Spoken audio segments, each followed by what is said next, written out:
Hey, good evening, Wolf Nation. This is your captain speaking. Friends, it's Friday night, and you know what that means. Your weekend has officially started. Welcome, one and all, to a brand new episode of The Realm Hatton Project. My name is Eric von Wolfenstein, and we've got a trio tonight. Mr. EE Prime could not be with us tonight. I don't know what's he doing, Joe? What's he doing? So I understand that there was an election in New York, and I heard he's out partying. I don't know which way it's going to go, but I know it involves grease and telephone poles. Oh, Lovely. Yes. That's such a Philly thing. I know, right? It's because he loves Philly that much. I didn't know. I don't know if he. I was at his house over the week, right? And the dude is a closet Eagles fan. You know. He got a 76ers hat. He's going to pull over the car right now and jump on the phone and yell at you any minute, I guarantee it. Look, any emotional reaction out of him at this point is just going to be proof that he's just trying to hide. Also, and Wolfie and Gort, I do have to apologize. This is going to be for Scott.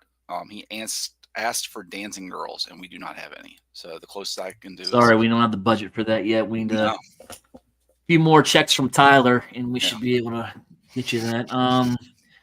What's up, everyone in the chat squad? I see you, Augie G. I see you, Scotty. My good friend Jeff is here. Logan. What's up, Logan? What's up, everyone? Thank you for joining us tonight. And before we get started, I do want to take 1 minute to talk about a very charity near and dear to my heart called Kennedy's Village. What are they doing? They're doing a fundraiser right now. You can talk to Mr. Eric B. I'm sure he put it in the group. If you're friends with Eric B, he definitely posted about it. Make sure you go over there and give him a donation. We love Eric B. We love helping out Kennedy's Village. It's a very good cause. I'm sure they're going to do a toy drive later on if they didn't already do one. So be sure to go over there and, give them a little love. Give them a little pennies. Throw them some pennies, throw them some toys. We would greatly appreciate it. But yeah, give me 1 second real quick. You can bring it up. I don't know if I can bring it up, but because if I was a good host, I would have had this prepared. But I'm just doing this off the fly. Yeah, so simple. Yeah, if you want to help out, you can go to the Realm Facebook group. I know it's posted in there. You can also just Google Kennedy's Village. It'll say Kennedy's Village reshaping sickle cell. But yeah, definitely check that out. It's a good thing for the kids, and they always do their toy drive this time of year. Yeah, absolutely. We're like I said, we're always happy to help our good friend Eric B out. All right. On that note, let's go around and say hi to everyone. Joe, how are you? I'm super friggin' duper, dude. I am here with 2 of my closest friends. We got our chat squad going, and I'm looking forward to it. I'm missing our Phillies fan, but it's okay. We'll get through it. And we'll get there. So it was a busy week. It's a good week. It's 1 week closer to Thanksgiving. 1 week closer to putting up Christmas decorations and being cheery. My local radio station started playing 24/7 Christmas music this afternoon, so I'm very much excited about that. So you guys are on November 1st. Everything goes up kind of house, or no. Wait till Thanksgiving.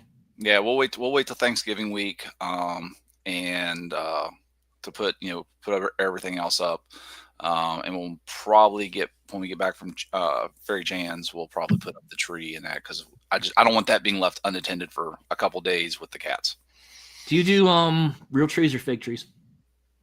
My preference is real, but we just do fake because I don't trust going. It's not a trust issue, but it's just like I don't like going to like Lowe's or someplace like that because you don't know when the tree was cut down. When I was a kid, we used to have a couple of tree farms where I lived, and they've all kind of just eventually just petered out, but it was always cool because like 2 weeks before Christmas, we'd go get that real tree. And I remember waking up that morning, we put up, say, Tuesday, wake up Wednesday morning, and the house is just full of that, piney goodness scent. It's Now, prior to that, what we did is we would go, let me rephrase this. What people I know would do, we didn't do this because it could be problematic. Go and cut down. They would go and cut down cedar trees along the road for their Christmas. So, like if you're going down the interstate or some little country road next to the interstate, they'd go and cut down cedar trees. Just pull out the saw, just start going. Yeah.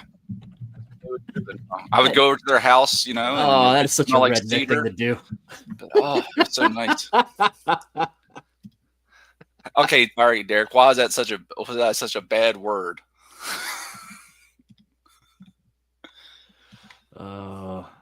What's up, Derek? What's up, Eric Z? I see you, Lou. How you doing, buddy? What the hell was I just gonna say to you? I was in another previous relationship years ago, and the girl I was with loved real Christmas trees. Had to have real Christmas trees, and of course, I was the one who had to take it out all by myself. And the one time I did it, I had to drag it out. It was the most awkward thing I ever did. And when I got back inside the apartment, there was about 6 pounds of pine needles on the ground that I had to vacuum up myself.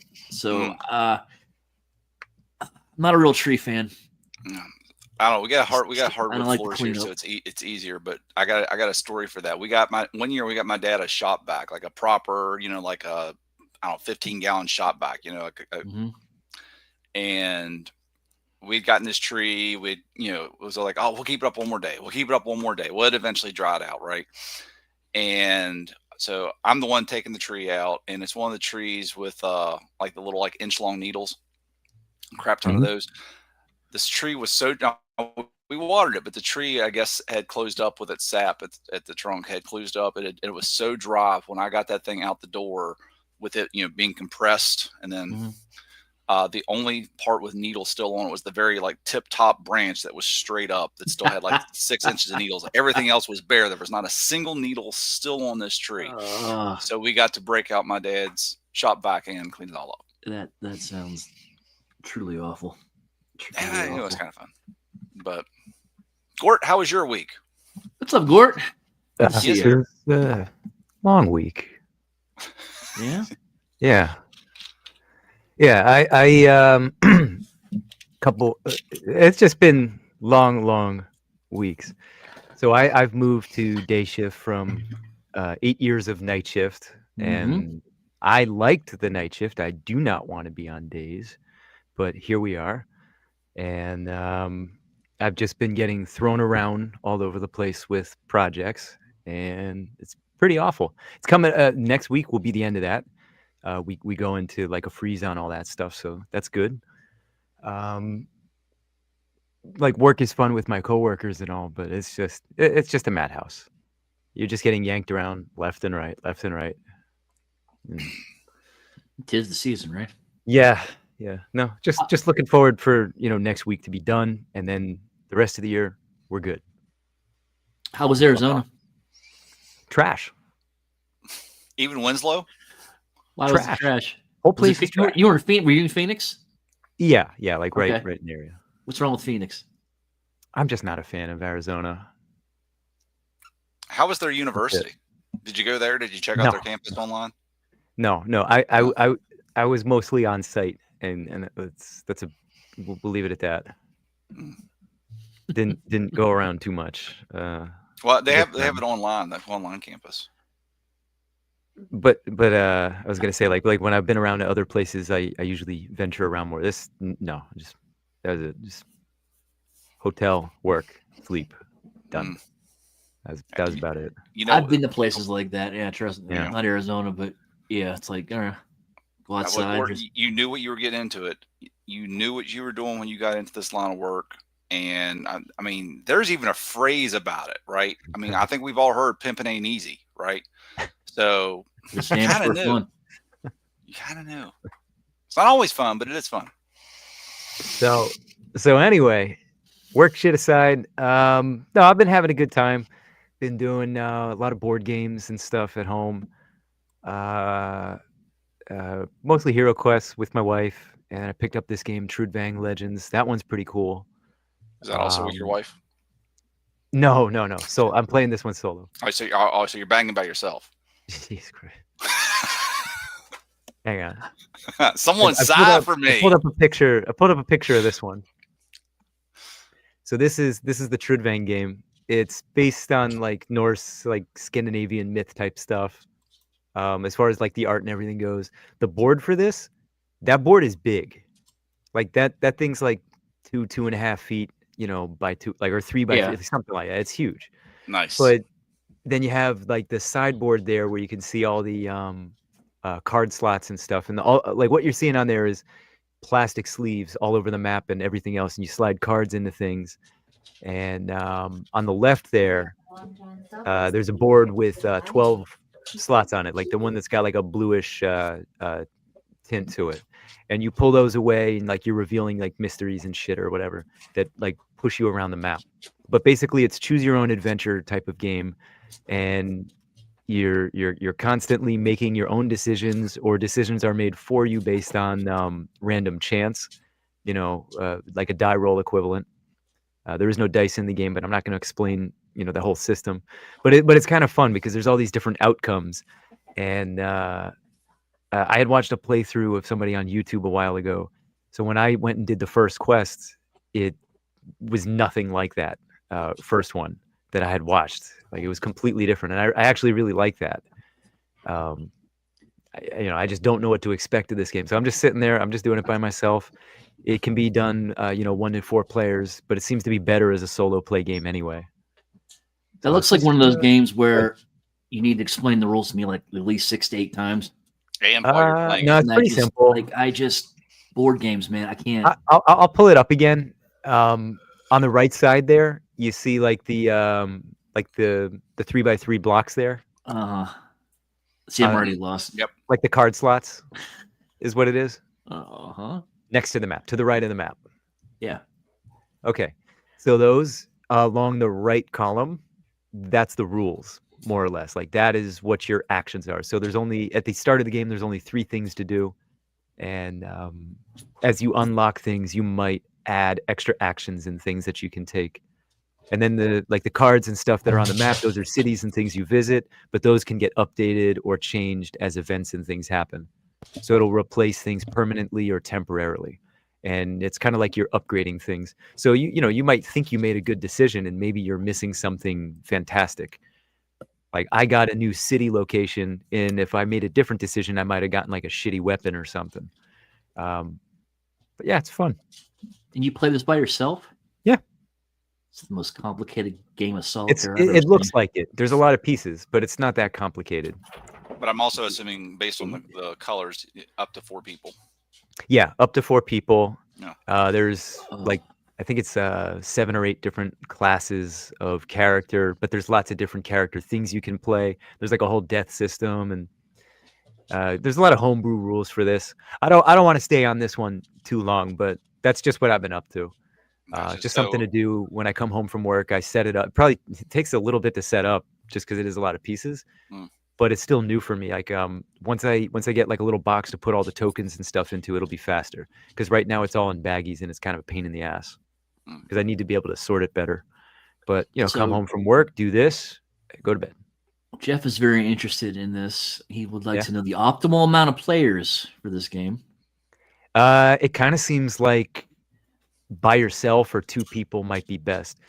If you're doing it with 4 people, just from how I'm playing it, I'm under the impression that not everybody's going to be cool with the decision-making process. But more people is more chances to pass like a check. Like, let's say you need to pass like an intelligence check or a charisma thing or, that kind of stuff. And I'll give you an example. In the first one that I did, and I'm mildly spoiling if anybody was about to go buy this and play it, I doubt it. But this guy is poisoned at a dinner. And if you happen to have like a spellcaster in the group, they can cast a spell to heal the guy from the poison, which I did not. But I had a warrior. So this is a fast-acting poison, and the idea was you do a strength check to see if you can pry this guy's jaws open, because it's a poison that is clenching his jaws, closing up his nostrils, and he's going to die. But it's fast-acting, so it goes away quickly. So, but I failed the strength check, so this guy died. So it's interesting. I had 2 opportunities based on class composition and just rolling a check to save this guy. I didn't, but the game continues. I don't know what would happen if the guy lived. I didn't look in the book, because if I play it again, I could be surprised. But that's the kind of outcomes that they have here. So like I said, very much choose your own adventure and random luck, because some of it's going to be determined for you based on how fucked you are. But I'd say, you could easily play it with 2 people. Playing 2-handed, like it is a bit to like, because I'm playing with 2 characters, because that based on the rules and the way that you're supposed to be playing, you could adjust it how you want anyway, but you would be adding enemies and stuff. I'm like, no, let's keep it pretty baseline. So I'm just playing with 2 characters by myself. So 2 people, I think, would be optimal. 1 person, it's just as well. But I think if you're adding people, that'll probably complicate it, because you have a lot of people and lots of moving pieces. So if it's 1 person, play 2 characters, though? Yeah. Okay. They have rules to play characters a certain way, but that's bullshit. Play it as if you are 2 people playing 2 characters, and it's going to be better for you, because they start to limit you on like abilities and level up and stuff like that. Like there's rules for solo play. Those rules make no sense. Just play it 2-handed, and it's going to be better that way. See, you've been talking like Spanish to me for like the past 10 minutes. Look, I didn't retain any of that. If you sat down, you'd probably enjoy it, but only if you have somebody to help guide you. Like if you open this up by yourself, I think you'd probably hate it. Yeah, I need someone to sit next to me and say, do this, do this. Gort. Yeah. Thanksgiving weekend. What's that? Yeah. Bring it. Bring it. It's a lot to bring. Okay, I could bring it. I thought about bringing Hero Quest, because that's much faster to learn. That takes minutes to learn. You can learn that while you're playing. Let's do that. That one I think will be more accessible. This one, the choose your own adventure, would be fun, but probably because I would feel very inclined to do voices of all these characters reading out of the book. Oh, we can do that. We can absolutely do that. We can completely confuse the shit out of Wolfie. Maybe I'll bring both. We'll see. I'll be in the other room while else is going on. No, I think you'll have fun. We'll bring in the lost meth head. I'll be somewhere else. I'll be not doing that. Whatever. I'll be rooting for you though. And Jeff wants to know where you got the game. So you're speaking Jeff's language, Jeff. I know. I didn't want to stay stuck on this one, but so anyway, this game, I only found out about it recently. Apparently, it was a 2019 Kickstarter right before going into COVID, and it funded. It did well, and then apparently the costs and everything got real fucked because of COVID. Everything got fucked up. It took 3 years for people to get just the core set game. There's a whole lot of expansions and stuff that were planned, and then there were Kickstarter exclusive unlocks, tiered unlocks. That took another 2 years for people to get. So just a year ago, that's when everybody started getting all these expansions and stuff. And then there's all these, I don't know, disgruntled people, and they're upset that it took so long. And by that, you wait so long, you don't want something anymore because you're irritated. I get it. So I bought the core set on Amazon. It was marked down to $30 from $120 retail. And I picked up all the other expansions for $90. But if you looked at what all that stuff cost or was supposed to cost, what you paid, what these motherfuckers paid to the Kickstarter, I got a bargain. So I'm cool with this. Nice. This actually isn't not a bad idea. We record it like. What the the hell did you? I don't know what to do. Instead of having a show one night, we'll just record this and upload it for the show. If it's not Shoots and Ladders, we'll need to.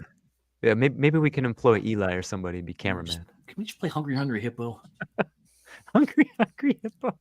Just no. We need to play the most lit game of the '90s with the most lit, most hot, most high action commercial of the Crossfire. 90s. Crossfire. That's fucking right. You get caught up in the crossfire. Some post-apocalyptic world. I heard enough. Yeah. Leather jackets play with ball bearings on. Yeah, I'll put it in the chat here. Oh goodness. Joe, you tickle my nostalgia feels of that one, buddy. I know, right? Yeah, Trudvang Legends. Yeah, it's a lot of fun. Okay, I heard True Bang Legends. Yeah. But yeah, that's really all I got for that. Like I said, that's what I've been up to, and that's what I was literally bringing to the table tonight. I got a bit more, but I'm gonna let one of you take over for a bit. Yeah, Wolfie, that leaves you. How was your week? My week. Beat that game. What's that? Can you beat that game with your week? No. Go. No, I cannot beat that game. I don't want to beat that game. We don't have. Did you choose your own adventure at work? His boss chose it for him. Like, do I curse off my superiors today, or do I just go about my business? No, that's the last show. And then you're just standing there flipping a coin, and everybody's wondering why. Dude, Two-Face. I've had a quiet week myself. Friday I had some surgery on my wrist here. I had some carpal tunnel surgery, so I just mostly been recovering. It's had its challenges. I am not left-handed, unfortunately, so yeah, doing certain things with this has been difficult. Get your mind out of the gutter. Thankfully, I'm married to a lovely woman who's willing to help, aren't you? Yes, I am. Yes, you are, sweetie. Tell her I said hi, and tell her I'm waving. Joe's waving. And I said hi. And he said hi. He said hi. And yeah, like I said, just been a quiet week. Looking forward to the weekend. Hopefully, I'm gonna be able to do some more stuff upstairs in the collection room. Looking forward to next couple of weeks coming up. I'm going out to Texas to see my best friend, San Antonio, for a couple days. And then, of course, best friend's named San Antonio? No, in San Antonio. San Antonio, Texas. Never been. Looking forward to that. Friendsgiving, of course, we talked about it earlier. Looking forward to hanging out, eating some good food, surrounded by some good friends who are going to make me play board games I don't want to play. Going to be a good time in the next few weeks. So I'm really looking forward to that. So that's all for me. So just to let you know, though, I am bringing my apron to cook in. Mm-hmm. Okay. And nothing else. The Swedish chef on the front. It's going to be a good time. All right. I'm going to un-RSVP with Chandler now. Either that or add a mandatory close our necessary rule. Didn't think that was necessary, but Joe is pushing boundaries. Mm-hmm. Anyway. Yeah, continue. No, so that's it for me. So I guess we can move into topics. So we're gonna do what we did last week. We all brought something to the table last week, little different things we wanted to talk about, and we're gonna do it again. Hope you enjoyed that last week. So yeah, we're gonna do it again, like I said, and we're gonna start with Mr. Gort. Gort, what are you bringing to the table for us? Back this to week? me. Yeah. Well, okay. As everybody knows, I have an extreme love-hate relationship with Star Wars, but occasionally something slips out merch-wise that catches my eye. So I had seen this statue. I think they had it on display at Comic-Con last year, and I got excited. Pre-order goes up. I pre-order it. Statue. Yeah. Yeah, this is Captain Fordo. He's from the Clone Wars micro series from 2003. Mm-hmm. This was Gendy Tartakovsky, who did a lot of stuff on Cartoon Network, like like your Dexter's Lab and Powerpuff Girls and that kind of stuff. But he did that version of the Clone Wars, and I love the clones from that. So I saw the statue, and I thought, I fucking need this. That's my clone, not this other new shit. Not that I don't like that too. Just I like this better. No, it just looks like a ledge to something. Oh, I thought that was Ahsoka's deal. No, I see what you mean. No, like it's got that curve to it. Yeah. And then I get this email from Big Bad Toy Store. I'll leave it up there. You read it. If anybody wants to read it, it basically says go fuck yourself. Gentle Giant and everything previously associated with Diamond Select is fucked because they've been bankrupt. And there's a lot of stuff, not just this, but lots of stuff's not going to be coming out. And I was under that impression anyway, that this was going to be a 50-50. I'm getting it or I'm not after all that happened. But here it is, one of the few things that I would like from Star Wars, and I'm fucked. So that is disappointing. But, my problem starts to feel pretty small when I really started to think about it, because there's a lot of statue series that are, multi-character, multi-lineup, teams or groups of characters. People are going to have so many incomplete sets now. That's pretty fucking disappointing. Like they couldn't figure it out or get those last few things out of the pipeline. But it's just, a lot of stuff is not happening. Okay. Diamond Selects was the... They do the Marvel stuff every now and then. I've seen that's Diamond Selects. Mm-hmm. Okay. And you're saying they're going out of business. I didn't know that. Oh no, they went bankrupt like more than a year ago. Mm-hmm. Really? And there's been a lot of trouble with comic book stores and all kinds of other places. That's the main thing you probably know them from, Wolfie, is the comic book distributor. I think we talked about that. Yeah, some people got hit. I did not know they were one of the same. Okay, so Diamond Comic Distributors. Words are hard. Yeah, they are. So you're saying that you're not going to get stuff now? Is that what you're saying? You're going to have incomplete collections? Well, not me necessarily. Like this was the only thing that I had a pre-order on. But I mean, like it through, say, like Gentle Giant and like anything else associated as far as statues go, that stuff's not happening. Like staying on the Star Wars thing, they had put out an Obi-Wan Kenobi from the Clone Wars and a Captain Rex. That's great if you have them, but fat chance getting that Anakin or Ahsoka. Anakin never even got revealed in the first place, and Ahsoka had been on pre-order. I'm not 100% that she is or isn't canceled just yet, but that was revealed about the same time as this too. So I would say probably not. It's long enough ago that you would think there was a good chance, but no, because it was more than a year ago I'd seen the statue at New York Comic Con. Oh yeah, comic industry's like taking a big shit. Not the industry as much. I mean, comic stores. They have so many troubles. A lot of people had swapped over from distribution as Diamond Select was, losing DC, and they these companies started looking at other distribution. And as all that stuff started switching over, you could have stuck with them or you could have moved over. The people that didn't move over and stuck with Diamond, they're fucked. Okay, Diamond.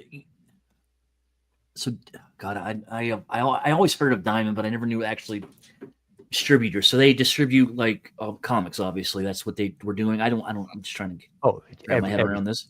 It started with comics, but it turned into everything. Like you have like your giant previews magazine. Like that was like looked like a phone book, like the Yellow Pages, and it was just a thick book that would come out, and everything was in there. All kinds of collectibles, statue shirts, blah blah blah blah blah. Everything you could see in the store was basically coming out of that. And this is wait, what was I going to ask? Shit, I lost my train of thought. Joe, ask a question. Shit. Well, I just noticed myself like some of the Muppet figures I was getting. I got Beaker and Honeydew over here. Yeah. They're also Diamond Select. So, did they have like a monopoly on comic distribution? They did. Who's doing it now? Like multiple people? It's lots of different companies and things. Like some people can do things direct, and it's just all through different like third parties now. Jeff, why are people pissed about the whole thing? Like, why? I mean, if you're still getting your comics, like, what's the big deal? Just like I just need someone to talk to me like I'm an idiot because I don't quite understand distributions. I always just picked up the books and never questioned things. Yeah. So what I'm kind of picking up was like basically, hey, all our eggs are in one basket with Diamond. We look like something's happening down the road. Diamond may go under. Let's move some of these eggs. And then other groups were like, nope, we're sticking with Diamond. And then when the basket fell, the group that switched, got out previously are doing a little bit better. Yes. But the ones that didn't are just like now struggling, treading water, all that stuff. Yeah. Yeah. And I mean, like outside of this distribution kind of stuff, like the other problems that these businesses face, like there are so many titles and you really got to know your customers coming in on what you should or shouldn't be ordering. There's a lot of independent publishers now, a lot. You're going to spend more time in the day ordering that stuff and you don't have time to like interact with people in the store, do things in the store. And then it's hard to pay people in your store because you're not, your money's only so good. But there's a lot of struggle with comic business in general. Like some, do a lot better than others, but like the real small ones, like, man, I feel for them. And Wolfie, think of it like this too. Nowadays, if you want something, if you go to Walmart, you go to Amazon, you can basically get everything you need. You don't need to leave your house, right? Think of it as Amazon shutting down. Okay. And now or your local Walmart Supercenter shutting down. Now you've got to go to this shop to get your clothes, this shop to get your groceries, this place to get your automotive. It's kind of like that. That's what's happening. That's a very good way to put it. Oh, so like you got to order DC from one person, Marvel from another, this independent, like that, this independent dealership, distributor. Like some companies have multiple distribution, like there's multiple methods, but some are specifically through one distributor right now. But at one point in time, everybody was Diamond. So instead of the solo, now they got to do multiple. Yeah, instead of a one-stop shop, now you've got to shop around. And some of these things have like better shipping incentives and things. So like in the long run, if the industry like can stabilize, like I think it'll work out for people, but it's like if you can last through it, more or less. Yeah. I mean, the comic book shop I go to, I haven't seen any change, and I've actually seen them doing more since this happened. Now, granted, new owners came in. It's not like the shop shut down and someone brought it back. It switched hands mid-go because they were the people previously had was like, yeah, we've done this for a while. We're looking to go do something else, so we're going to sell the shop. And this is not like me having in-depth conversations with them. This is just me picking up bits and pieces from when I'm in there or they're talking to somebody else while I'm in there. But the comments were moving a little quick for me, but I'm just scrolling up and I see this. I'm like, man, don't tell me that, Esteban. That's not nice. For anybody that doesn't know, Trapper Wolf, that's a Dave Filoni character. That's trash. But I don't know. Like my local comic book store is like still 40 minutes away. So when I do go, it's like, hey, I'm here to pick up my stuff. I'll take 5 minutes looking around and then I'm out. I just don't have time. I don't have the extra time to kind of sit and meander. Plus it's kind of like a mini con sometimes in there too, The gaming shop. Now, when I say gaming shop, I mean like I'd go and play like D&D and LARP and stuff like that that's local. That's, the town I work in. And, it's been a while since I've been in there, but last time I went in there, dude, the vibe has just changed. It's a lot of, as soon as you walk in now, it's cat pee and body odor. And I'm like, I don't know what's going on, but it's like, y'all need to. So it's like an anime convention. Basically. Yeah. I mean, I walked in there, right. And like, I frequented this shop multiple times a week, right? Like I was a regular in there kind of thing. And then like I walked in and God, it's probably been 2 years now since the last time I was in there, but I walked in there and like people, it was like, see it in cartoon, not cartoons, but like some of these shows where like the stranger walks in and someone goes, I don't know. I know what I'm talking about in my head. I'm not translating it well, but like it was just like I walked in. It's like, who the fuck is this? Kind of like you're not one of the circle that's here every day for 8 hours every day. I was just like, I went in and got my shit, got the fuck out. Mm-hmm.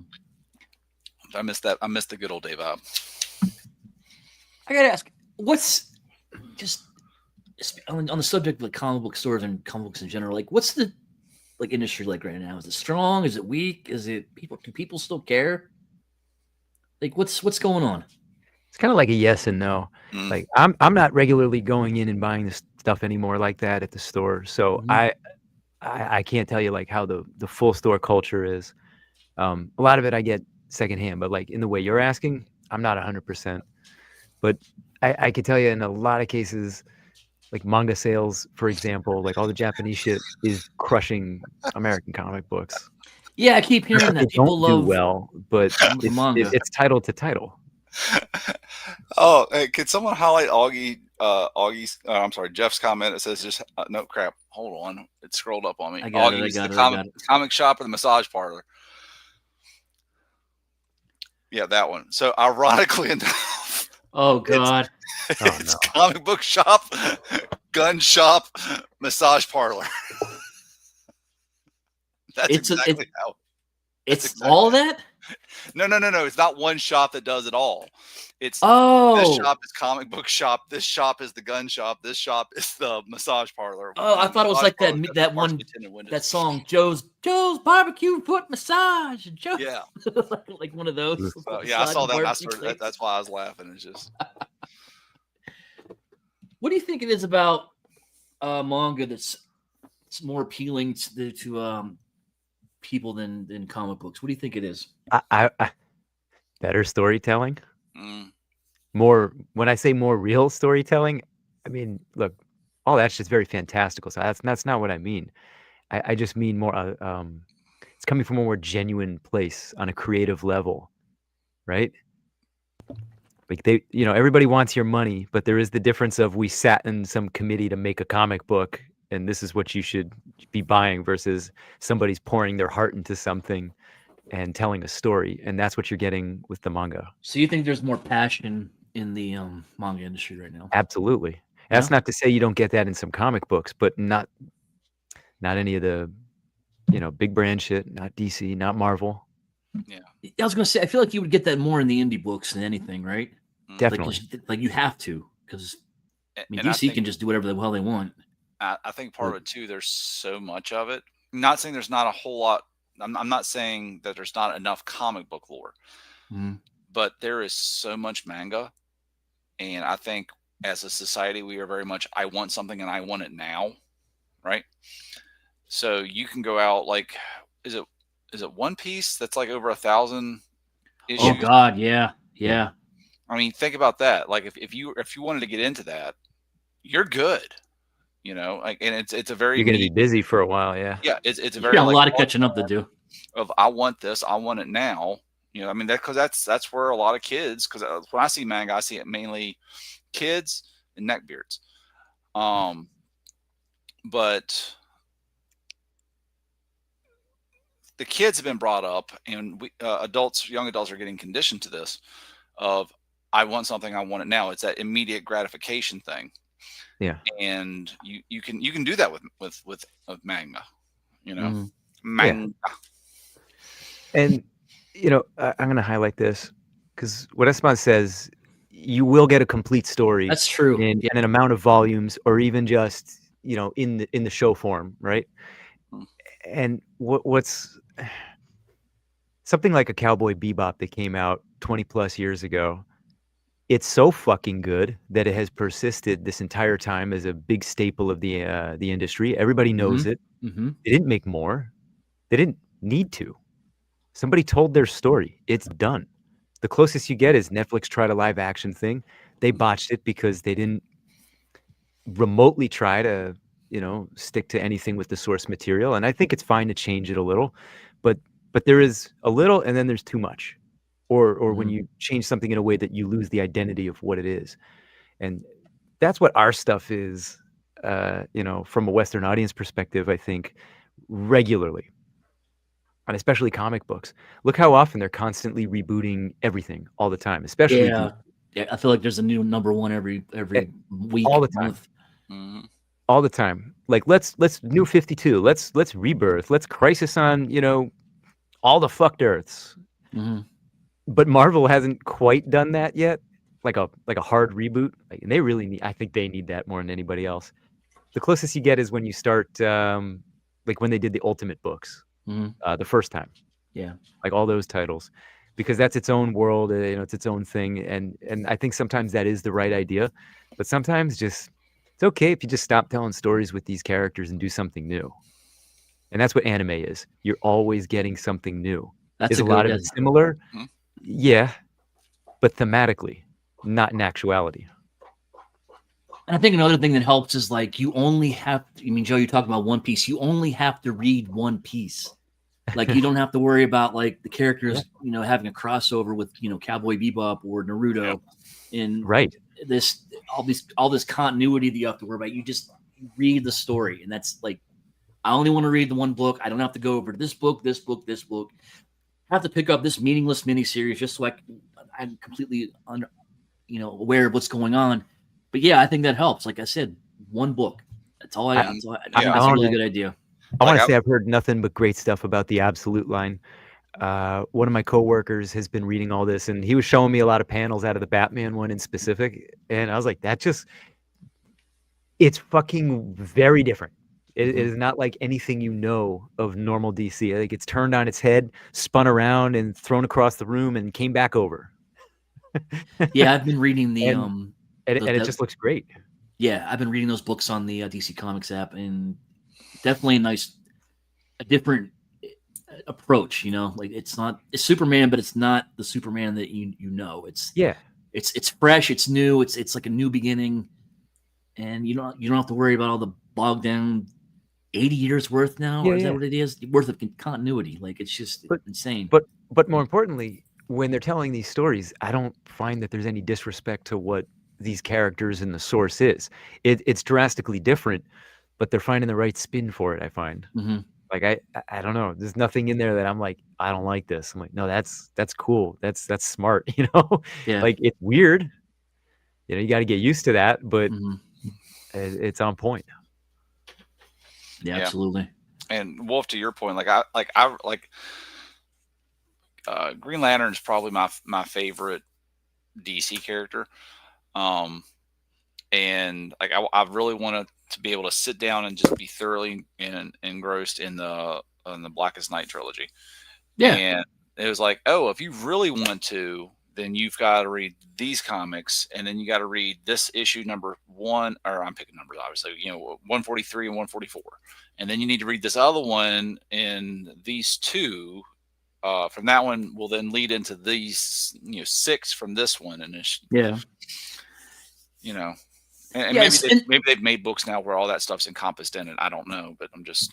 And some of those stories are really good. Like, again, I did enjoy The Blackest Night, but like then you get to the point where it's like now they're doing it all the time. Like they just finished up this one, and now they're going to another one, and it's like it comes off more like they have to do it more than they want to do it. It's not appealing, And again, you don't get that in manga. You just get the one straight story. Yeah, it's just so. Yeah, I could see why people want to turn to manga more than anything. Yeah. And look, a lot of things are just quickly, but a lot of things are like 12 or 24 episode stretches, and it's done. And then you have them. It's less common to have these things that run like 300 episodes plus. Like, there's plenty of it, but if you look at how many of those there are versus like the short stuff, like the short form, it's not comparable. Like it's a huge ratio difference. But you could just go through series left and right, and you're always getting that new story and something new to enjoy. And you can't be disappointed because it lasted too long or did the wrong thing, because it just tells the story. It's tight storytelling. So what do you think with comics? What do you think would be a good, all right, this is the story we're telling for here's a Justice League comic. It's going to run X number. This is the story. It's going to run X number of issues for this story. Like, what do you think is a good run for that story? I mean, like story. You mean like a 6-part story? Is that what you're asking me? Sorry, like a 6-part story? Is that what you're asking? Like, yeah, what would be a good like if this is the story we're going to say, right? Yeah. How many issues do you think would be good for that? Like, what is a good run for you with one story? I mean, that's a tough question to answer, just because I mean, it depends on how you tell the story. Like, I mean, you're only given 6 issues, and like it's a 12-issue story. Like, you're cramming so much in there. Well, I think it depends on how it's written, you know. But it's a good story. But if you're a 12-issue story, then you're going to have 12 issues. Yeah. I mean, for me, as long as it's a good story, it doesn't matter how many chapters it is. I guess is that if I'm understanding you correctly. If it's a good story, it's not like filler. Like, okay, one good issue, and now I have to wait filler, and then the next part, like they're trying to drag it out. No, just a good like when you finish. No, I know like, that was a good story from beginning to end. Yeah, I didn't feel like it was cut too short. I didn't feel like it was running too long. In your mind, do you have a number for that? Is what I'm asking. Like, is it a 2-year run too much? Is a 2-year run going to keep your interest? 6 issue run too short? You know, me personally, I don't have a number. It's just as long as the story is good and it continues to be good. Like, I don't really have a number. I mean, it's all so it's story based. How the story's told. Yeah. Yeah. Okay. Yeah. Mm-hmm. I mean, is that a fair answer? Like, yeah, no. Yeah. I mean, I would say in general, 6 to 12 is the average, right? To tell like a full story arc. And I think, like, let's say, like, equate these comic books in terms of storytelling to, bringing up DC again, but when they do their animated movies, the last bunch I just haven't watched for like maybe 2 years now, but they're standalone adventures for the most part. And then when they started doing the ones that were based out of New 52 stuff, those were, connected and kind of ongoing. Like, they, you could watch them all independent, up to a point. Not when it was like, whatever the last one was, like Apocalypse War or whatever, where they ended it. But before that, you can kind of just watch them in any order. Like, it wasn't a big deal, but they did tell a story in order. Like, you could do that, but they were like, it felt like solo adventures, more or less. Just highlighting Augie's comment here. In Japan, certain shops not only sold the manga, but also panties in one piece as well. Japan, man. So you'll be happy to know, Japan, they're now extremely rare and a thing of the past due to legal crackdowns. So you'll be happy to know about that. Oh, really? Yeah. Did you just Google that? How you were typing?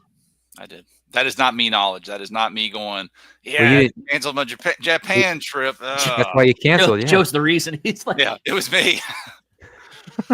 I can't complete the collection.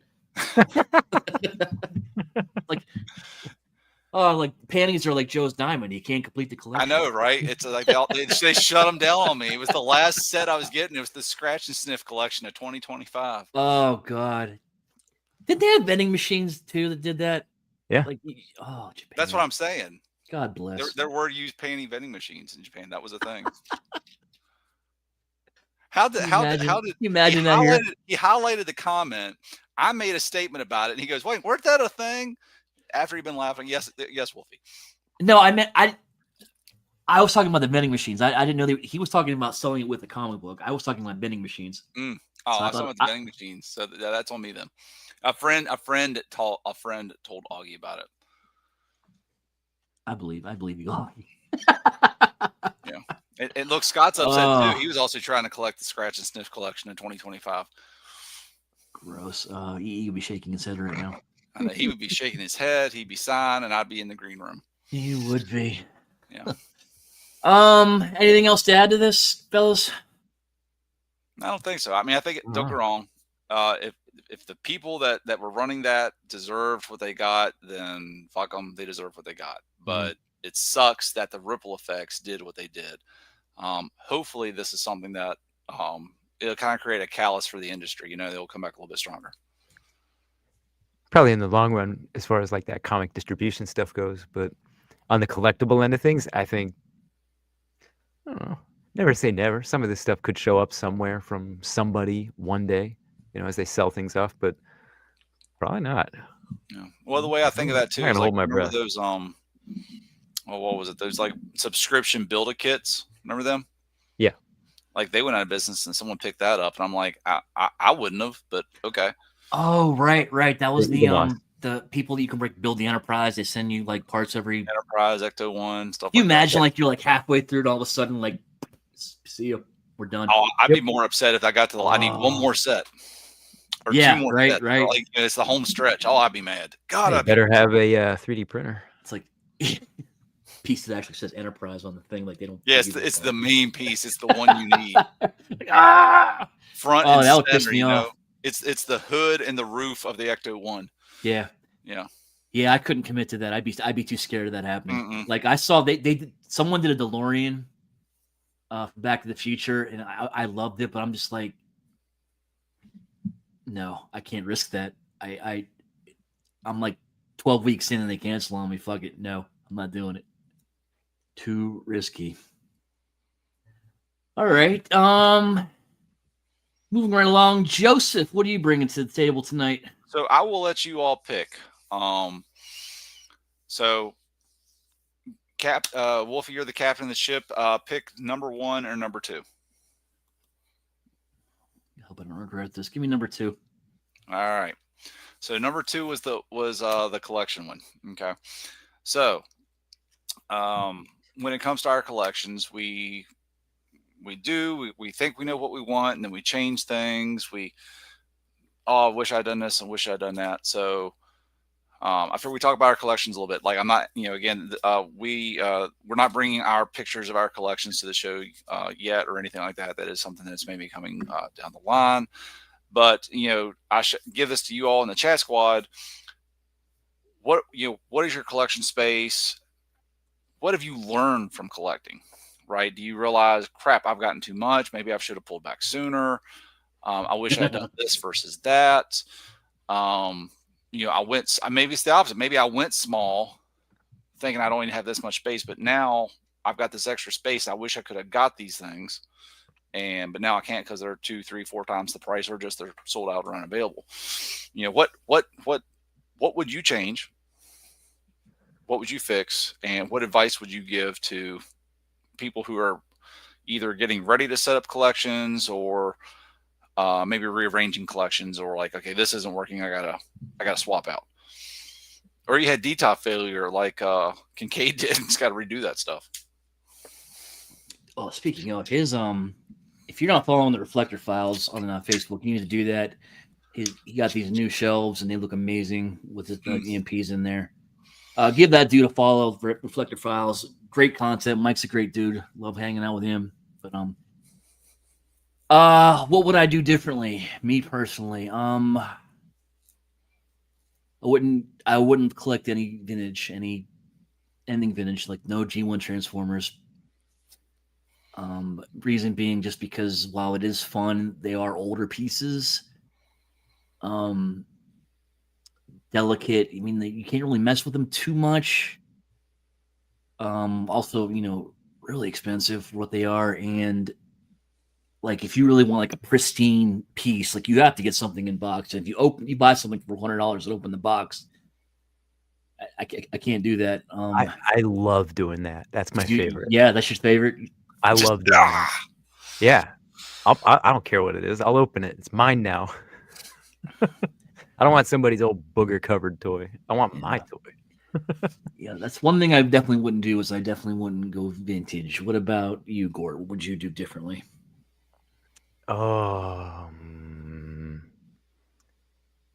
Just because of the things that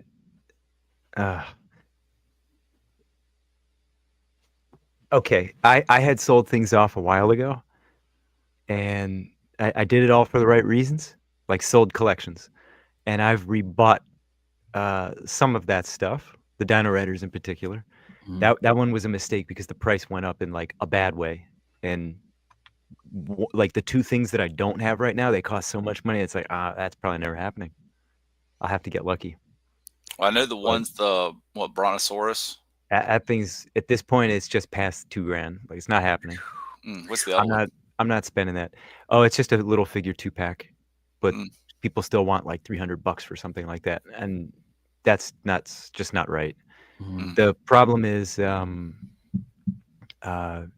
something like that saw release in Europe and Australia more than it did here. So I have to just watch eBay and hope that I, see the right seller one day. But a genuine rarity because it was in limited markets out here. So I'm not worried about it. It's like two things out of an otherwise complete collection. So I would never have sold that because the buy-in afterwards is just, there's no point. And I'm just buying things in, very good condition.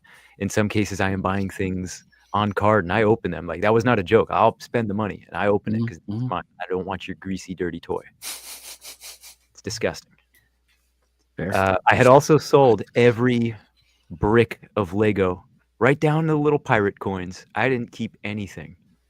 And I have not rebought any of that old stuff. But I have bought new Lego. And not with a vengeance, but I really wish I had some of that old stuff because I miss having it. It would have been fun to, throw up on the shelf or just, knock over and build again. And that is what I used to do. I used to take all my sets apart. I would combine them, make something giant. I'm just going to talk out my ass here to whoever, but if I had, Blacktron and Space Police and, Mtron and all that kind of stuff, and I combined it all together to make a giant, like, super warship, that was fun. And then I would take it all apart and build all the sets again, rinse, repeat. That was all the time. That was just what I did with free time if I wasn't, out doing something else.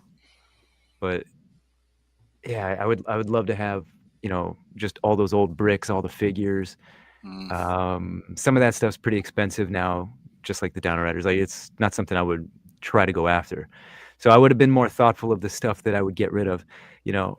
The things that I kept the whole way were like Transformers, and a lot of that I've gotten rid of by now. So I feel like I sold the wrong thing. I sold the right thing at the right time for the right reasons. And I wish I did it the other way around. I wish I just sold more of the other shit and kept the cool stuff. That's all. All right. Joe, what about you? All right, one, I'm just getting a kick out of Scott's haikus over here that he's randomly throwing in. Scott's had a few drinks, I can tell. The man deserves it. The man on vacation. Let him live it up, Scott. We don't care. You're in international waters. It's good. So, a couple things. One, I'm very particular about my money.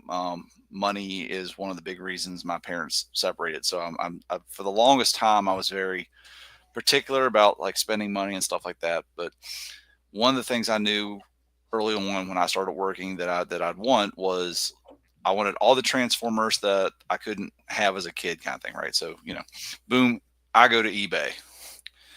And one thing I've learned, and I do collect vintage Transformers, is if you can, just go ahead and buy them complete. If you start piecemealing stuff, it tends to be getting a little bit more expensive, especially the bigger figures, Metroplex and Mega Supreme, stuff like that.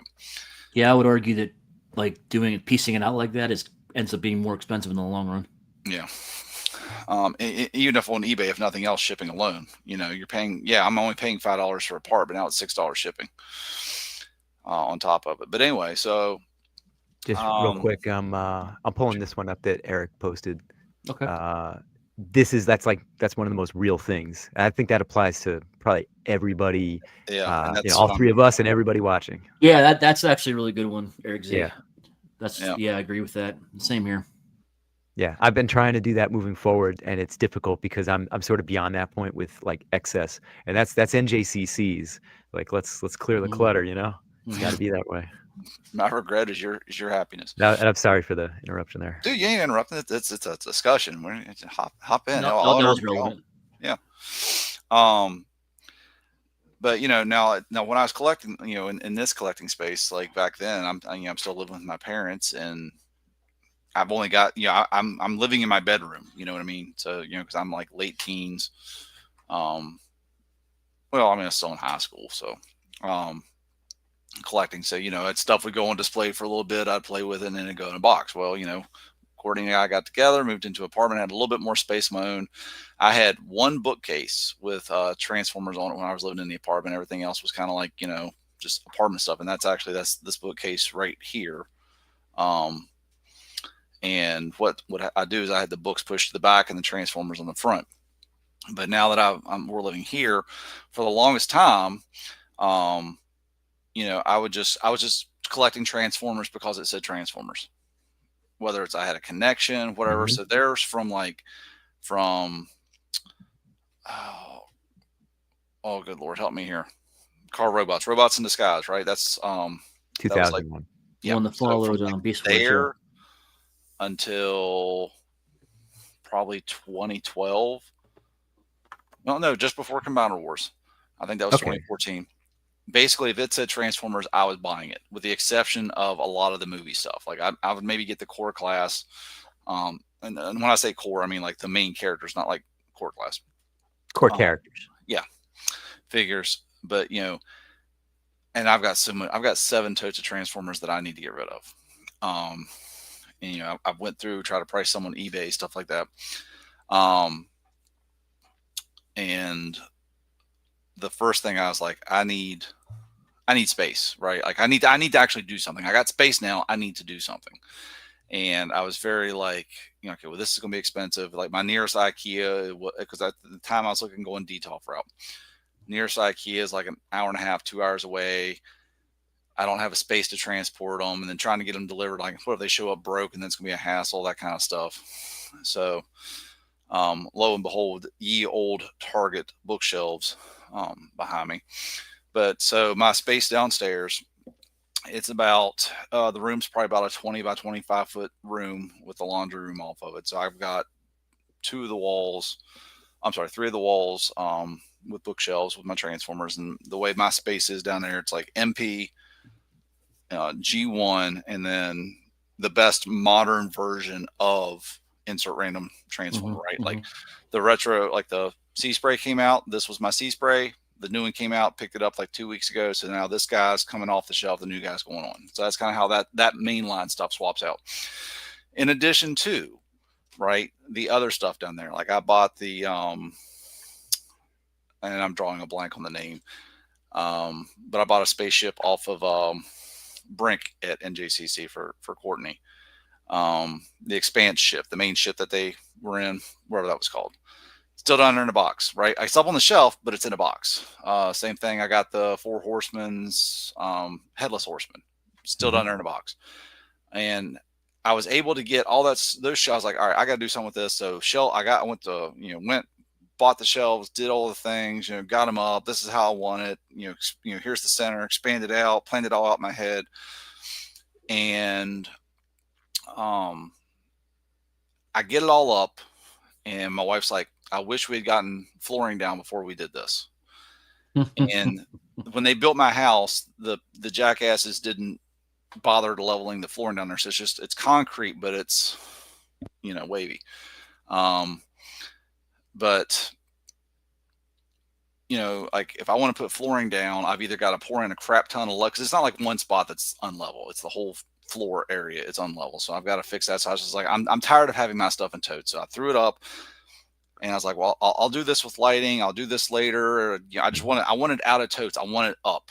And, I think in doing so, I didn't think about some things. So for instance, all of my bookcases down there are black. So that's why I went with white up here. Because one thing I noticed with the black ones without lighting is I got characters that the way the lighting is downstairs, it just gets dark, Yeah.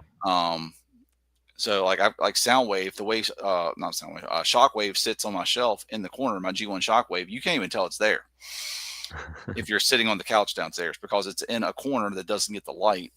So I would say, think of your lighting. Or the background, because something I've been thinking about doing too is just pulling out the shelves and painting the backer of the bookcase. And I was thinking, for Autobots, because all my shelves are, with the exception of the MP shelves, everything is shelves of Autobots, shelves of Decepticons. So painting like all the Autobot ones, that kind of orangey metallic color, and then the Decepticons that kind of light purple. So things I wish I'd done differently is I wish I had collected and planned my space better. I wish I had gotten rid of stuff sooner instead of having 7 totes worth of stuff. I wish I had planned out the space. I'm happy with the layout. But I wish I had planned out the space better, because then my wife, and no shade, my wife has now moved into my collector space with her resin jewelry and bead work stuff. And, now I'm having to work around that. I've got all this artwork that I want to get up too. So part of it is just those things I'd already mentioned. Another part of it is just kind of like getting off my butt and doing it,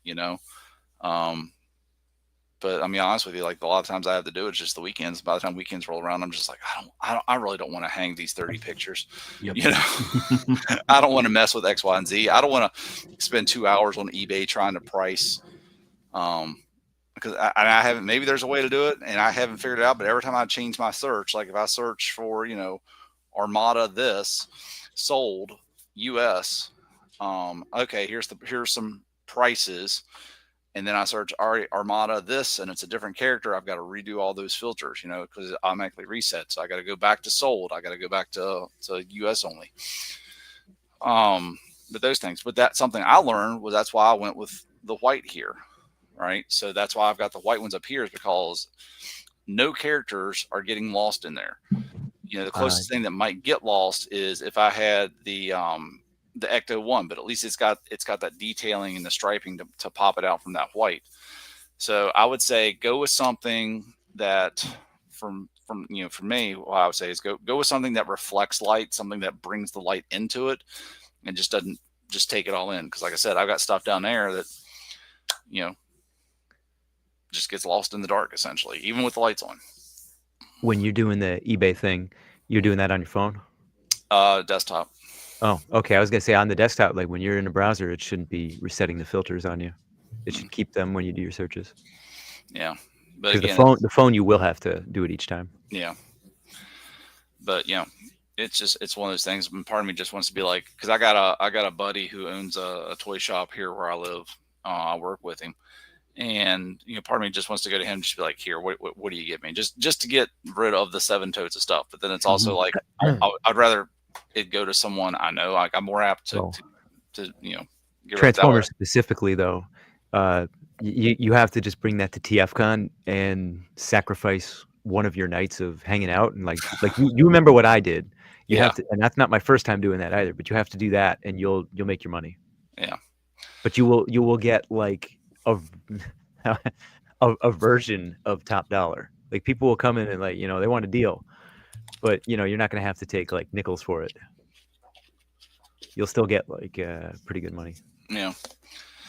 So, but I mean, that's my thoughts. Those are the things I wish I could do different. And that's the advice I could give someone that's got it, got the stuff right now.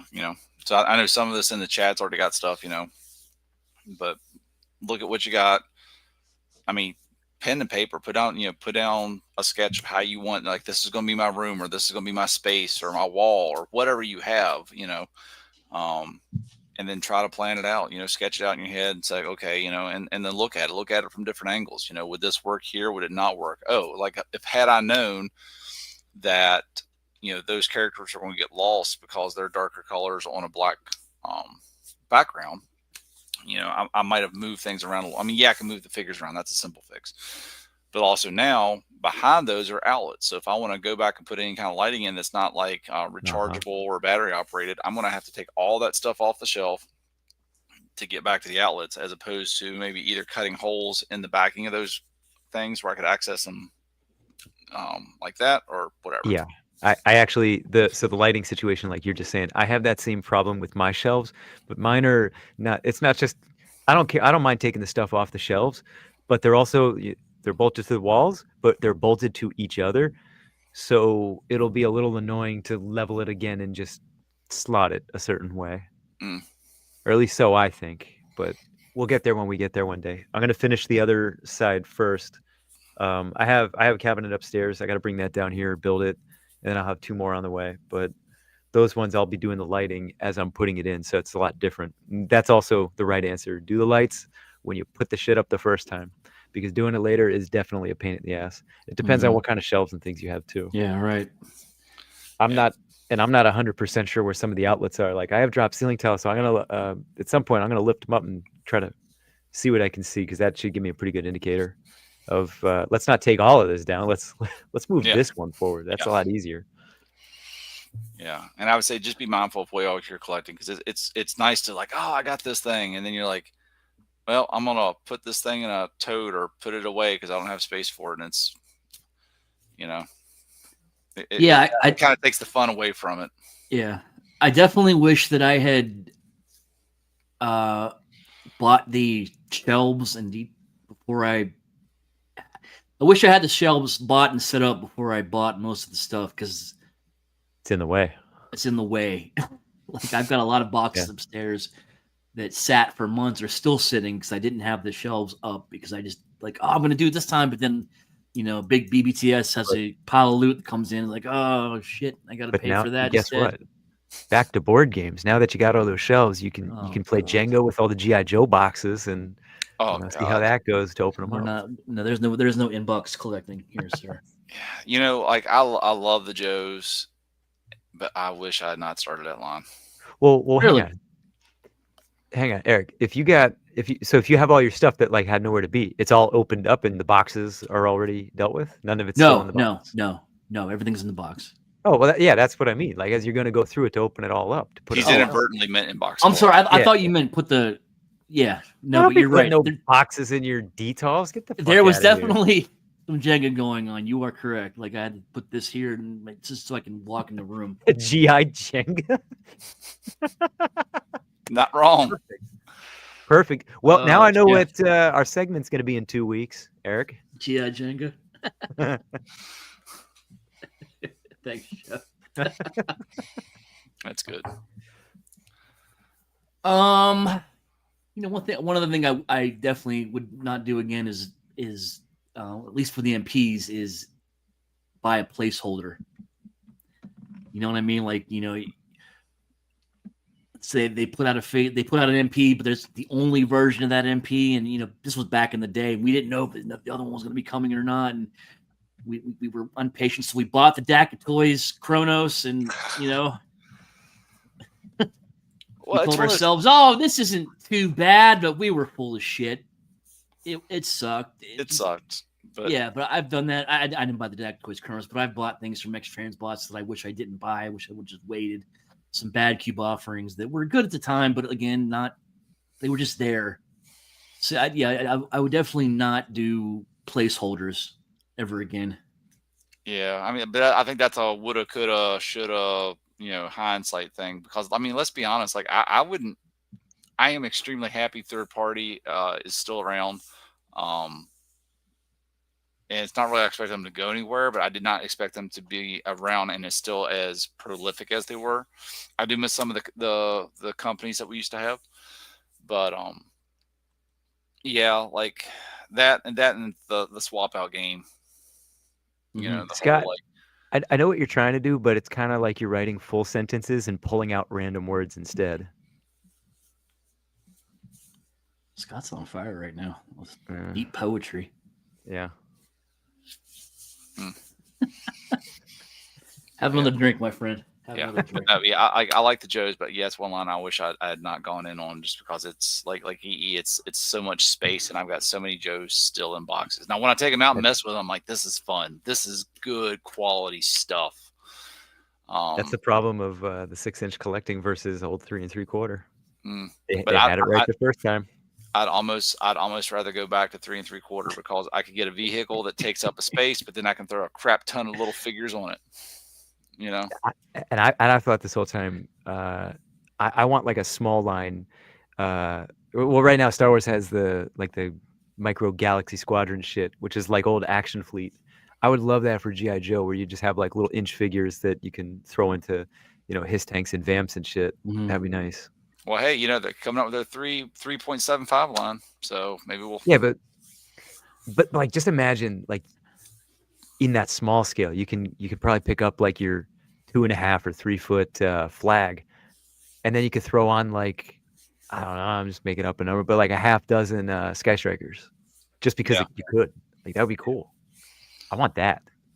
But so you said this. You said the 2.5 foot or so flag. Did y'all see the friggin' Fans Toys broadside in ship mode is going to be about 2 feet long? I did see that. That is insane. There it is. Now people could put those Hot Wheels Sky Strikers on there. You go. Yeah. So Joe, you say GI Joe. You wish that was allowing you to collect. For me, mine is the Marvel Legends MCU, because I've lost all interest in that. Like all these shitty movies and TV shows have really killed the interest for me. I kind of wish I hadn't gone in on it. But if you ever get rid of it, you're still going to hold on to the She-Hulk figure, right? I don't have She-Hulk figure. I am proud to say. You can't lie to me. I know you got one. Oh no! You go upstairs. He does not. He does. I can promise. Go through my Jenga boxes. There's nothing there. He no longer has that. He no longer has the She-Hulk figure.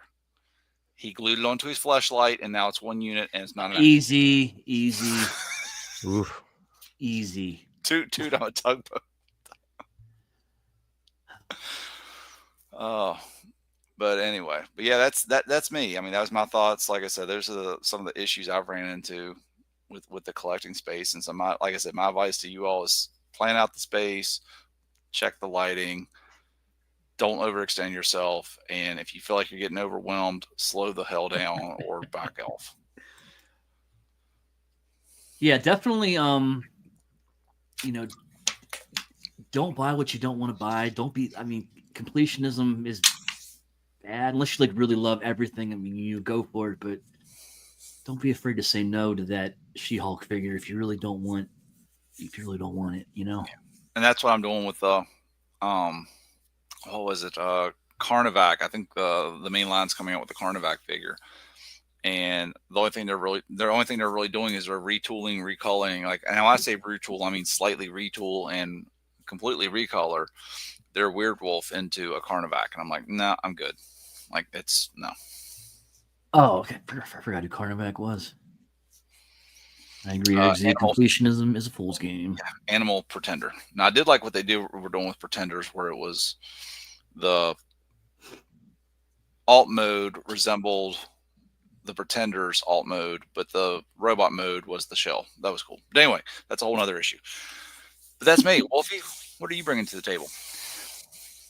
Gosh, 10 minutes left. No, we still got 40 minutes. What? Yeah. Take as much time as you need. Whatever. Yeah. I mean, you still haven't hit the go live button. No, I'm just trying to. Yeah, I can end this right now if I wanted to. Let me see here. What did I want to talk about? I wanted to talk about. So last week, not last week, but 2 weeks ago, when we were talking about the GI Joe Transformers crossover cartoon that's coming, and I think at some point I said that Transformers and GI Joe just work better as a cartoon than they do live action. Do you think all of our stuff, like all the things we love, is better as cartoons? Like, is Thundercats like a better cartoon than would be live action? Like anything? Like, yes. Yes. What? Yeah. No question. And I think a lot of that has to do with the expensive CGI and the egos of the actors that you have to deal with during the shows. The Rock, for example, isn't there? I believe I was reading something somewhere, and I'm assuming this is true. Everything I do look at with a grain of salt online, but it's like in his contract, it's like he can't look weak or he can't lose or something like. There's something along those lines, right? He has to kind of be the one that come out on top.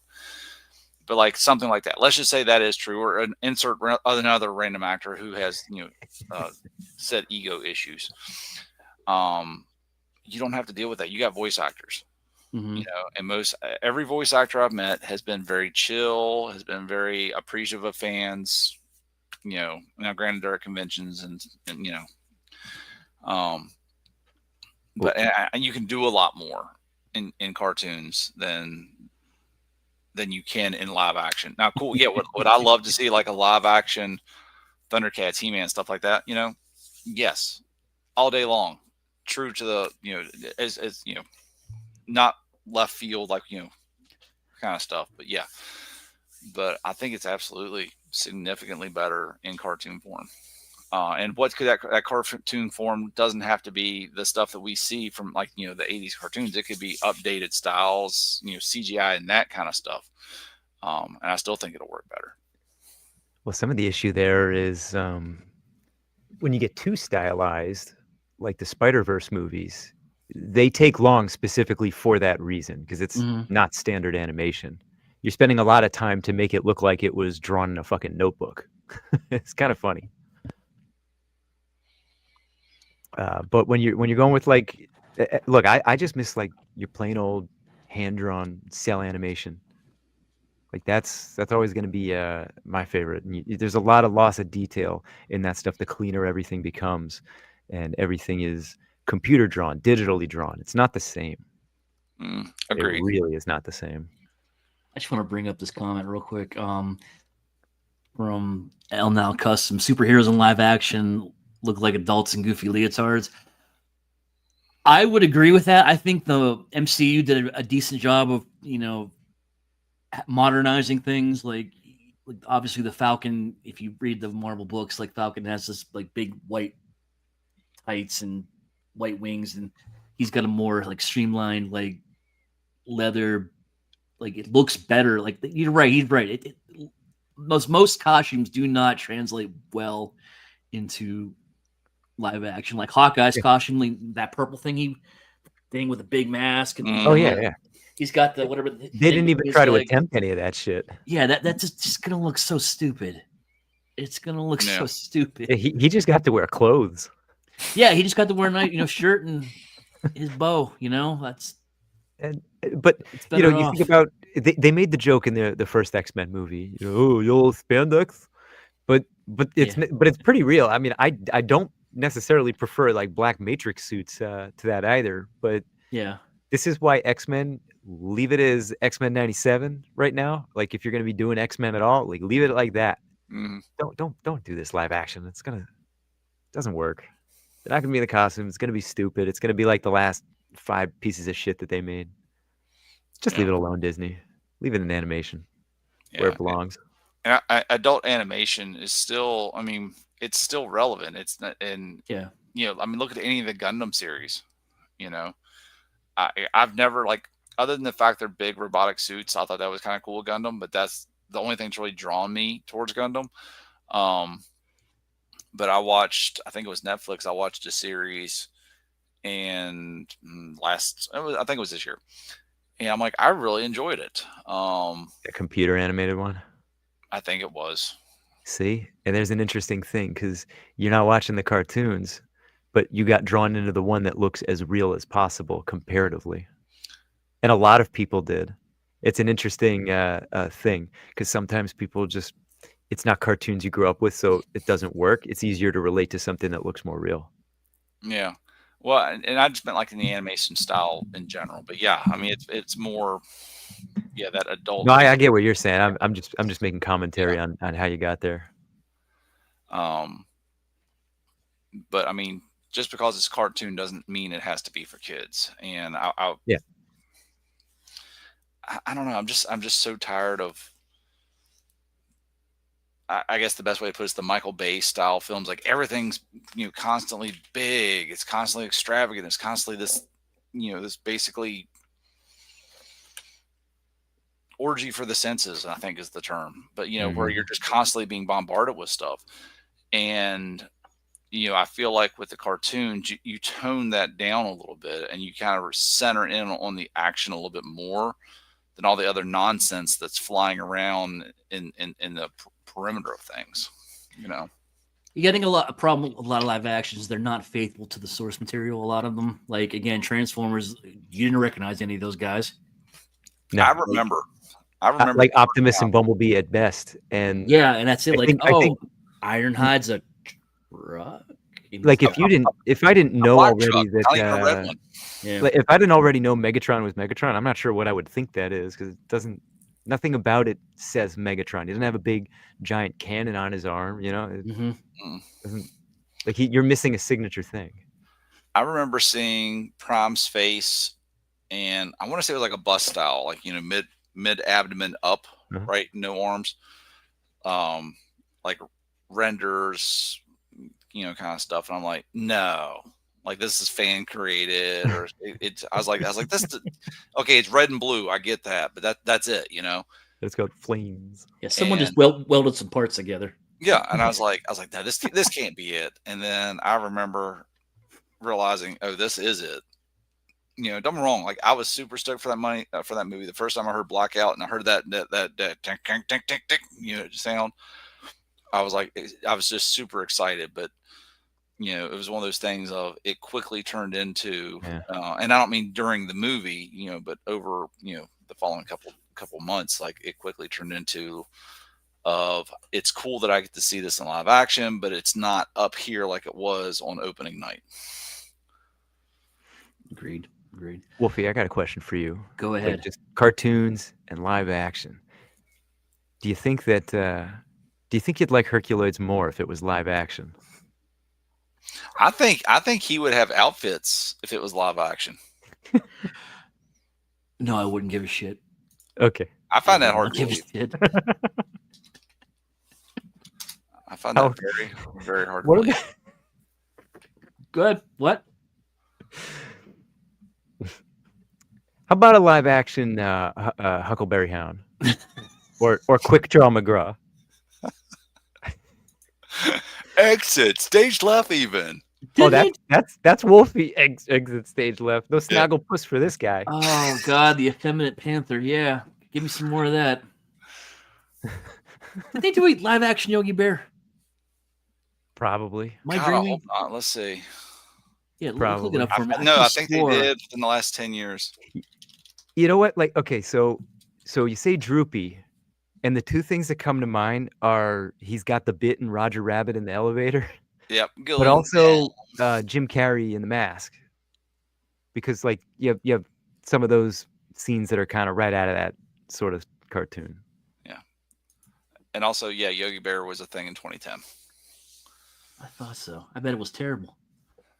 Oh, I doubt it was good. Captain Caveman movie. That I would watch that. Oh God, that could be interesting. Just like I'm like trying to picture that live action. It's like you shave Cousin It and just glue it onto some dude. Yeah, wasn't he just like a complete hairball with like eyes and with like his arms and he'd be like reaching into his like fur and pulling shit out. Yeah, he'd reach into his fur and pull out his club or something. Cousin, like that. Cousin It with here, Cousin It with a club. Yeah, Augie G. Yeah, but no, fuck Herculoid. Seriously. I'll give you one that like could maybe work. How about a Johnny Quest? Yeah, that could work. Okay. Ooh, there, you found the one Barbara thing I think I actually like. Okay. I think Johnny Quest. Two. And right, we're good. Remember the reboot or I guess called it is a reboot Real back Adventures in the 2000s? of Johnny Quest. That was cool. Yeah, that which is funny because like the show was good, but then we'd go into Quest World where it was like that virtual reality game or plane or whatever for them. And I remember thinking that looked great at the time. It probably looked similar to Beast Wars, I'm sure, just from memory. But I bet you it looks like shit now. Did I not mention? You did. Wacky Races. I thought that was a joke. They're doing a Wacky Races movie. Is that actually real? That's happening. According to our friend Elno Customs. Joe, if you want to look that up real quick. I think that Mr. Michael Aspire there. He's saying Jim Carrey's in the lead. I think he's pulling our leg. I don't know. Yeah, I seen that about Jim Carrey. I thought that was like I seen it on YouTube. I thought it was like a fake trailer, so I didn't want to click on it. What is the worst? So AI says no. Chris, who would you cast as Penelope Pitstop? Who's Chris? Yeah, that's Mako Aspire. Oh, is that Chris Bishop? Yeah. What's up, Chris Bishop? Sorry, I didn't know that was you. Yeah. Yeah, who would you cast as Penelope? I want to know who he'd give us. Actually, everybody can answer this. Everyone, yeah. Cast a shitty Herculoids movie. Go ahead. Cast a Herculoids. No. I think we should worry about casting the Adam Ant Show or Peter Potamus. Peter Potamus. Oh God, Lord. Yeah, no, it does not. It seems to be the thing. Those things are fan made. Yeah, doesn't seem like anything official. But I think y'all remember the Venture Brothers. Yeah, I do. I think that could be good as live action. No, I think that's specifically works because it's in the cartoon form. Chris says ScarJo. Like Phantom Limb and like Dr. Girlfriend. Listen, Dr. Girlfriend doesn't work in live action. I guess that's true. Doesn't. I mean, you could do it. It's just not. It's not going to be the same. It's not going to work. Would you date Dr. Girlfriend? No. Wolfie, do you know who Dr. Girlfriend is? I know who Dr. Girlfriend is. No, the answer is no. I would not. Okay. It's all right, Chris. It happens to the best of us. I've definitely fallen for a few fake AI trailers lately. Yeah, I almost feel bad like calling it out like that, but it all looked like fake bullshit to me. But I would go see a Wacky Races movie. I would too. I'd see that before I want to see Yogi fucking Bear movie. You can tell me all about it after you see it and play that board game. Yeah, there'd be like a car full of midgets and everything. It would be great. What is the worst live action adaptation of a cartoon you've ever seen? I would have to say Dragon Ball.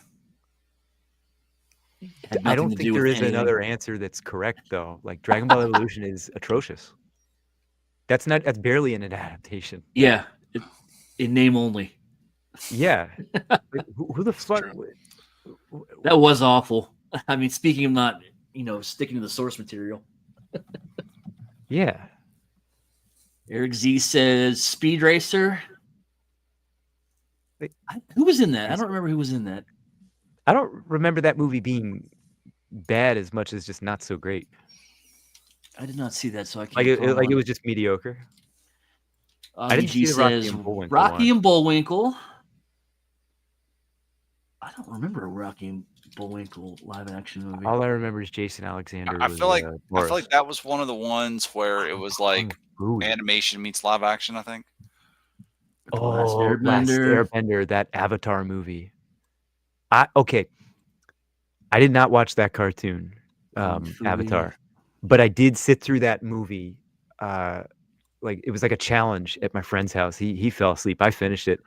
The movie was not good, but I don't know the source material, so I don't know how much even worse it probably is. But yeah, Eric Z's got a good one. Super Mario Brothers. No, that movie's great. What?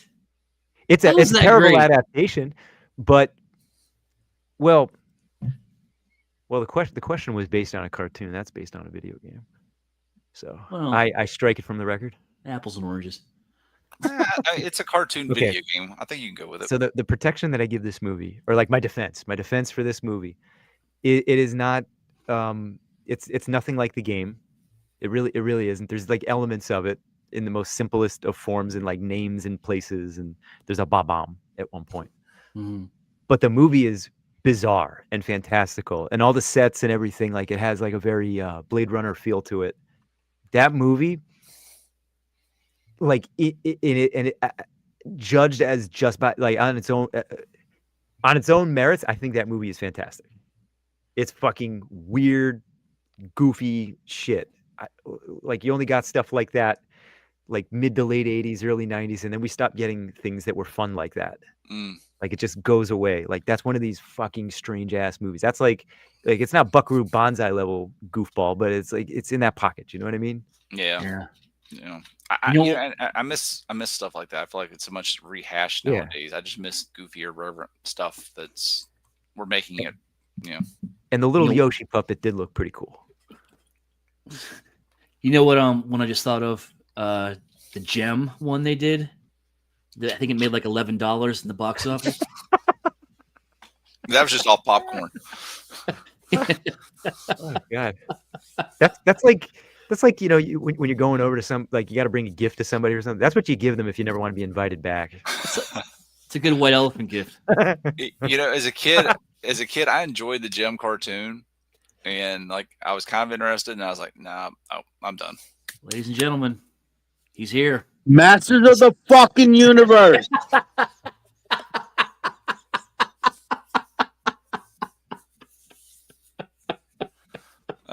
already lost him. His phone must have slipped out of his I hand. think he said what he wanted to say. Yeah, he came in, said it, and got out. He's not wrong. No, I still think Dragon Ball's worse. Yeah, I would have to for me to have it. Yep, I think this one. I'd have to do some looking up. On the spot question, I could not. That'd be a good top 10 list, I think, for us to do. Maybe or a bracket. Yeah, bracket show. Yeah, but my list would just be Dragon Ball 10 times. Yeah. You guys want to see a bracket style? Determine the worst live action. That could be good. It's the Herculoids versus. Oh God. Who the hell are we just talking about? Alvin and the Chipmunks. Oh, I saw that on a plane. I mean, it was just on, right? That was bad. That's unwatchable. That got sequels. They called them squeakquels. That's terrible. I can't even believe that happened. Yeah, like you look at some of that stuff, you're like, I wish you had just not touched it, and I could remember it. How it's like seeing that relative who's dying, and like that's your last image of them, and you're like, that's not what I wanted. I want my last image of Grandpa to be, him talking to me, not him. He's just gone. He's hopped up on pain meds until he passes, kind of thing. Yeah. Think of some other good ones. Yeah, I think we covered the worst of the worst. Yeah. I still have the that Hanna-Barbera list open. And good.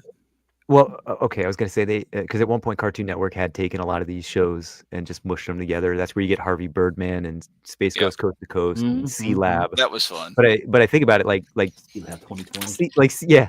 C-Lab probably could make good live action. Yeah, that's true. I think it could work. I could see that as like a. Be it based on the like the original or like that edited down the line. Yeah. I think you could pull that off. It doesn't matter which version. I mean, yeah, and I think work. Going on that, I think Space Ghost Coast to Coast, like the host show, the talk show. I think that could be pretty entertaining as live. I mean, that was borderline live action to begin with. I mean, the guests and all. Yeah, partly that. But even a live action Space Ghost, I mean, that could work. Mm-hmm. Like a serious live action or like stupid? Yeah. Oh no, serious. No, I would want that to be serious. I think that could work. Like I want like a evil fucking Zorak situation. Make it happen. That could be interesting. Yeah. I'd probably be in on some Space Ghost figures, at least a couple. I don't know where I'd put them, but. No one's made Space Ghost figures? Once upon a time, I can't remember the company, and all of those things like yellowed into oblivion and okay. They didn't hold up. Yeah. I remember the head fell off a Brack. That was disappointing. Well, there you go, Ramen Toys. There's your next venture. I'd rather anybody else. I still need to order their friggin' Doc Terror, the last one I need. It's $100. I'm gonna grab something quick. All right. Well, how about Centurions live action, Joe? No. You think that looks stupid as hell, right? I do not. It would not work. It would not work. Just the orangutan alone would look stupid. Yeah. But yeah, I need to get that one because it's $100 pre-order. Right now, it's still on pre-order, so it's $100 for the figure and shipped. But if you wait till after the pre-order, it's like $100 just as is. Jeff, can you tell me who makes them?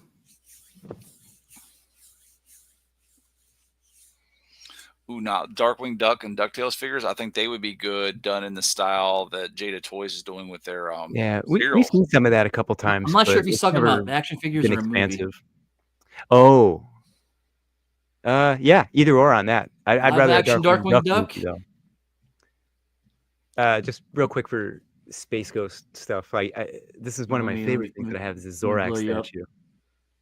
That is cool. That's nice. Yeah. Oh, I love it. Yeah. That's just that's one of the fun pieces.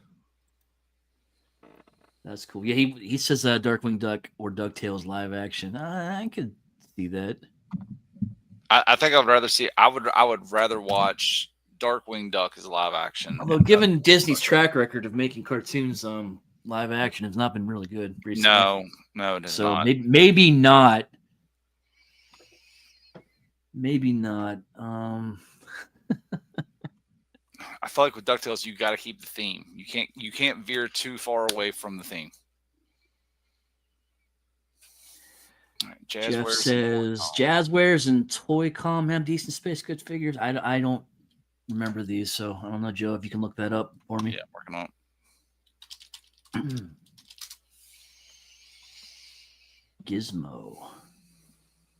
Oh, Gizmo Dub. Toy-Com sounds like the ones that I had. Like they had Space Ghost with the desk, and Zora came with the keyboard and all that. I'm only seeing right now. I'm only seeing Space Ghost with Blip.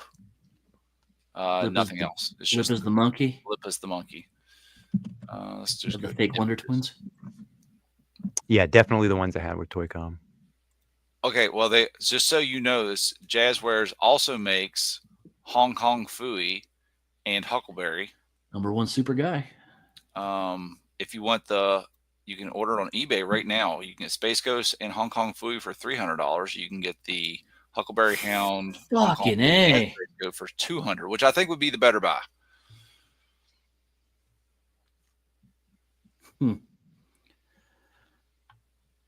All right. But yeah, I don't know. But no, I think I agree with everyone. I just think a lot of what we love as kids works better as cartoons. It just and I don't think either. I don't think it's that nostalgia of us wanting it to be cartoon. I think it would just work better.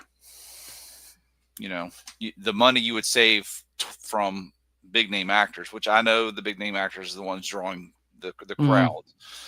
You know, like unless it's Transformers 1. Yeah. Anyway.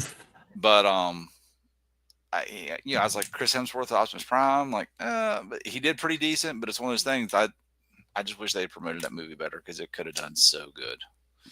I'll give him credit. He didn't try and do an imitation of Optimus Prime. He did his own thing, which I think it worked personally. But I agree with you, Joe. I wish they'd have marketed that better. I think you would Transformers too. I think you would need a deeper, or maybe perhaps when I say gritty, I don't mean like been smoking for 10 years gritty, but like, you know, this is a young Prime. So I think as he gets older, you might have to age that voice a little bit. I do not remember Spawn on HBO. I didn't think I had HBO back then. Oh then. yeah. Well, like before the episodes, they used to have Todd like do a little intro for it too. Oh yeah, Toddy Mac. I remember the cartoon. And is that you're talking about the Spawn? Yeah, the Spawn cartoon. Oh, okay. There was a movie of that, right? Yeah. The soundtrack was awesome. John Leguizamo was in that movie, I think. Yes. Oh, he was the Violator. That's one of his best character bits, yeah. But dude, if you do not have that soundtrack, I highly suggest you go and get that soundtrack if you like rock. I'll have to look it up. I never heard the soundtrack. If not, let me know. I still have a CD burner. I will burn that to a CD for you. Make me a mixtape, Joe. I'll make you a mixtape. Yeah. No, but dude, one of the hardest songs on there is Marilyn Manson's "Long Hard Road Out of Hell," and like that just gets me pumped every single time. Man, Marilyn Manson's voice in his prime, dude. Yeah, that Spawn movie, like not a great movie, but it's not a bad movie. And it's like kind of the problem of the character. There's a lot of lore and things to cover. You have a lot to do in a little amount of time, and you can't do it all.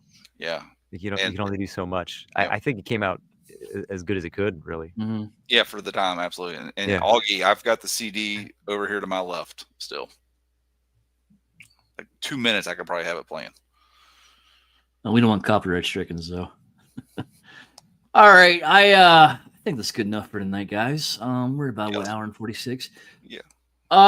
Chat Squad, thanks for joining us tonight, guys. Got a lot of good conversation going on in there. Thank you again, Scott. I hope you're writing your book of poems. Publish that, you'll be a millionaire. I don't know if we're doing an after hangout tonight or not. If we are, I'm sure EE will post the link in the Facebook group. But so let's go around the yard, say give our shout outs where you at, and we'll call it a day. Gort, where can the people find you? New Jersey. On purpose? Yes. Okay. Nice. Joseph, where can the people find you? You can find me here every other Friday. I try to make the hangouts as much as I can. Football season where I work is over. We're going to be moving into basketball season next month for the next 3 months. So I think I've arranged it to where it shouldn't affect the shows, but it might not be on the hangouts as much. You can find me in the realm. Anywhere there's a weirdo at, you can probably find me at least close by, pulling the strings as the puppet master in the background. You can also be found in the hearts of all those who have happy thoughts. Wolfie, what about you? You're not going to be in my heart then. Because you don't have happy thoughts. No. I know where your happy thoughts are, and I'm not going to live there. You can find me, Eric Von Wolfenstein, on all of your social media needs. Maybe coming soon to a town near you. You can find me also here each and every Friday for the Realm Hatton Project or a ROC Hangout, which will be next week. So we hope to see you guys then. But until then, also, again, remember to go to Kennedy's Village, support the cause. And I think that's it, guys. We'll see you next week with an ROC Hangout. Thanks for coming. Real quick, don't forget the Realm store. Get your merch. Get in there. Get you a toboggan, and a hoodie, a zip-up, because, it's getting chilly out. There you go, folks. Dress warm. Good. Rock Shop has what you need. We'll see you guys next week, guys. See you later. Pieces. Bye. Say it with me now. Round.